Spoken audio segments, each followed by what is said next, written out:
everybody and welcome to another video here at Anxiety Awakening. I am Emmy Lou. Welcome. If you haven't watched my introduction video, I suggest you go and watch that now, because then you'll get to know a little bit more about me and why I have created this channel and what I hope to achieve from it. Okay, so first video after the introduction. Just ignore Luby, she is pottering around. She'll probably potter around in the back. So anyway, I promised on the last video that I would make a video about my panic attacks and what they felt like for me. So bear with me, because this might be emotional. The only way I'm going to describe this to you all is to give you two scenarios of the worst panic attacks that I can actually remember. I know I've blocked a lot of them out, but there's two that stick out in my mind that were horrendous. Like, absolutely horrendous. Like, to the point where I thought I was going to die, legit. I thought I was going to die. Now, I'm all about the positive vibes, and you'll get to know that along the way. Throughout this journey with me on this YouTube channel. But this was on a level of the utmost negative, sickening, rancid feelings I can ever imagine or describe. So before we go any further, let me know in the comments what your panic attack feels like, what it's like for you, how it affects you daily or monthly or weekly. What does it feel like? Okay, so for me, I started with rushes up the body. Like, you know, panic attacks, they say, is neurological, it's nervous system, it's fight or flight mode. And yeah, I do that to be entirely true, in a sense, but in another way, I think it's, sorry, my dog's like licking herself. I don't know if you can hear it, I'm so sorry. Please don't judge.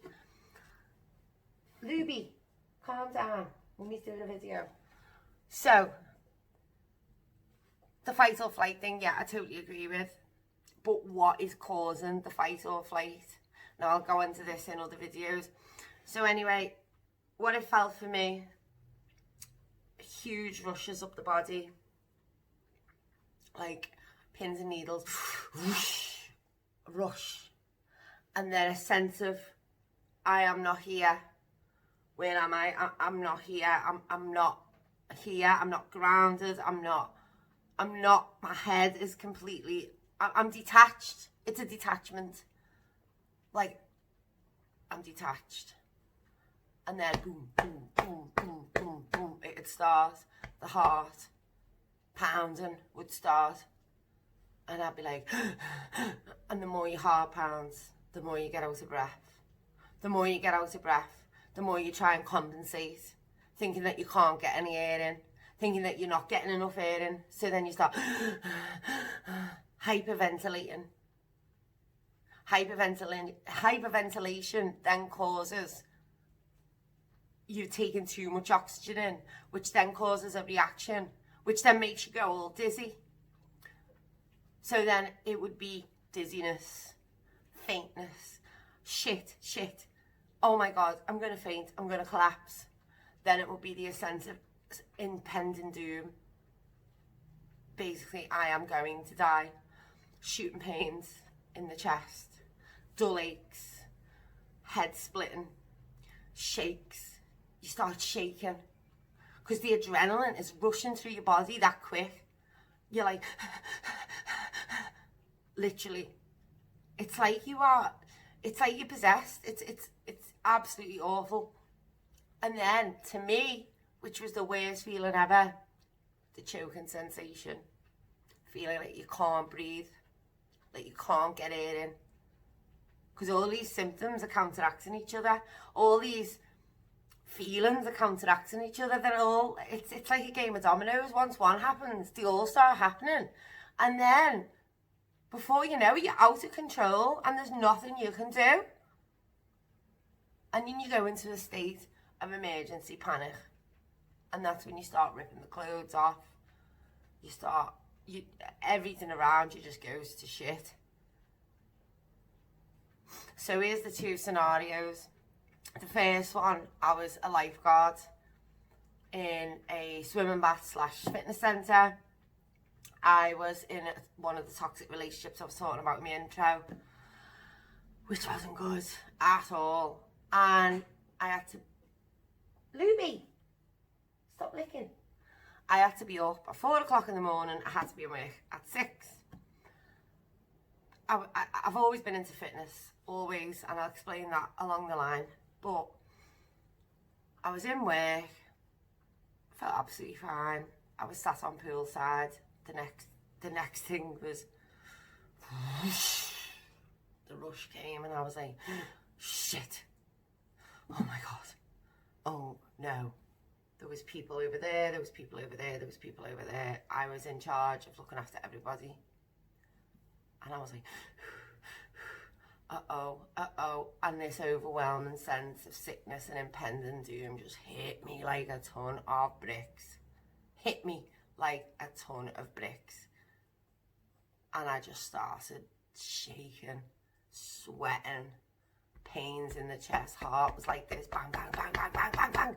I was like, and I had a walkie-talkie, so I remember getting onto the manager and going, help me, help me, help me, help me. Next thing, she comes running on poolside. I was like, and I'm only giving, like, trying to express, because that's how it felt. And I want people to know how it feels. And I want you to know that I understand how you feel. It's horrendous. So it was just awful. That when you've got, when you've got flu and the sweat's pouring off you, rolling like down, you're just like beads and beads and beads. That's what it was like. And I was sat on the floor. I was rocking back and forth. My manager had hold of me. She was cradling me, sitting behind me. She had hold of me, and all she could do was hold me while I rocked back and forth. I was screaming. I was like, help! I'm gonna die! I couldn't breathe past here. That's how I felt. Like I was choking. And I was like, I ripped the chain off I had on my neck. I've done a Facebook Live about this in the past. So I used to do quite a lot of them. And I remember trying to claw the t-shirt off I had on, and she was like, it's okay, Emma, it's okay, it's okay, it's okay. And everyone was like standing on poolside looking at me, and I was like, what? And I just needed to get out of there. I was like, get me, I've got to get out. Like, what is this? Like, help me. That's all I remember is help me, help me, help me, help me. So anyway, it took a while for it to come out of my system. I was like this. I was a nervous wreck. I was bundled, like, in this fear. It was horrendous. So the manager called me a taxi, and I went home. And that was one of the worst ones I remember. It took me 2 or 3 days to feel normal again. I was exhausted. And then obviously because I was tired, and then I was overthinking about how I looked at work, how people see me, would it affect my job? So then that's a knock-on effect, and that's a domino effect in itself, and that's something else I'll talk about along the line. And everything's intertwined, everything's connected, and you can fix it. You can fix it, but it is a very long journey and a very long road. But you can. So anyway, the second one I remember was on a busy road. It's one of the busiest roads in Liverpool. It's called Queen's Drive, and it's basically like a 3-lane carriageway. So 3 lanes that side, 3 lanes that side. It's got flyovers in the middle, all the way going down. It's basically the longest road in Liverpool. It runs right from the north of Liverpool right to the south of Liverpool. And I was working just by a hospital called Broad Green, and it was set back a bit. Like, I've been a support and care worker for years and years, and I was working in a supported living there, and it was set back from the motorway behind the hospital, and I was on 14-hour shifts. And I just finished the 14-hour shift, and I was walking up towards the dual carriageway to get my bus back. And my bus route home is probably about 30, 40 minutes, depending on traffic. I didn't feel the need to drive at this point, like in my life, by the way, because the roads in Liverpool, where I lived then, are super busy, horrible, too many idiots on the road. So I've always been a fan of public transport. You know, you're helping to keep someone else in a job. Plus, you don't have to concentrate. You can just sit there and do nothing. Anyway, I'm making my way back to the dual carriageway, and I suddenly see the dual carriageway and the flyover in front of me, and I know how far I've got to walk down to get to the bus stop. And all of a sudden I was like, and I felt the rush from the tips of my toes right the way up my backside. Now, I don't know if anyone has ever heard the saying, when your arse goes. Well, that's what it feels like to me, because when this happens, my arse goes, literally. And then I was on the corner, right on the dual carriageway. If I went right, I'd be walking on the dual carriageway. If I went left, I'd be walking on the dual carriageway. If I went under the flyover, I'd still be walking along the dual carriageway on the opposite side. So I literally only had one way to go to get to the bus stop. So I stood there for a second, and this feeling was coming. I started going shaky, jelly legs. Then I started getting the pounding chest, the pain, the shooting pain, the disorientation. And I was like, shit. And I thought, right, face it, you can do this. It's going to be hard. Go. So I turned right and I started marching down the road. And I was looking at the pavement, and when I looked up, I seen all these lorries going past. And lorries terrify me. I'm sorry, but they do. If anyone's watched these things about lorries, like, they terrify me. Loads of buses, cars, just, and I was like, then I started getting the detachment even stronger. I was wobbly. I felt like a gust of wind would have blew me into the road. My legs weren't working, my heart was pounding. Then I got the choking sensation. I couldn't breathe. There was nowhere for me to go. I was stuck. I was stuck in the middle of this walkway between this dual carriageway and that dual carriageway. There was nowhere for me to go. Nowhere. I had no safe space. There wasn't a plant around me, a tree around me. There wasn't a bit of grass anywhere. It was just urban, road, pavement, dual carriageway, loads of traffic, and I was stuck. And I can't begin to tell you the fear that I felt right there and then, because I couldn't move. I was like, I couldn't scream help to anyone. There was no one around. And even when you do, sometimes people look at you like you're stupid, or look at you like you're crazy, or like you're on drugs or something. Mate, I'm having a severe panic attack. I suffer with panic disorder. It's acute. They come on like this. Boom, boom, boom, boom. Anyway, I had no choice. I thought, sing a song, sing a song, sing a song. Get to the bus stop, Emma. Get to the bus stop.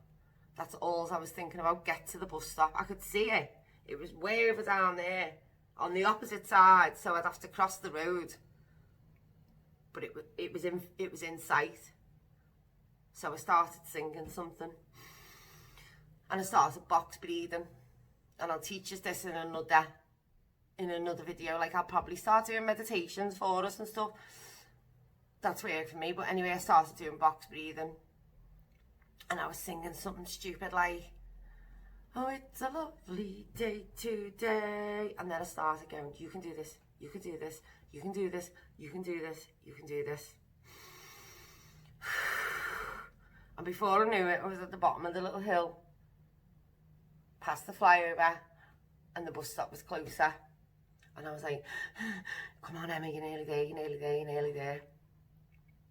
So I get to the crossing, and I'm still like this, everything's spinning. I thought, I'm going to faint, I'm going to collapse, and a lorry's going to run over me. I'm going to collapse in the middle of this road. So the lights went on, green for passenger, red for traffic stop, and I trusted them, and I walked across, and I was like,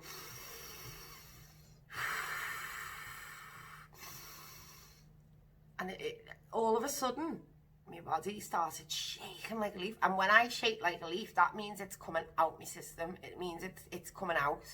When I start like going, that means it's coming out. The adrenaline is dissipating. It's releasing. And I was like this.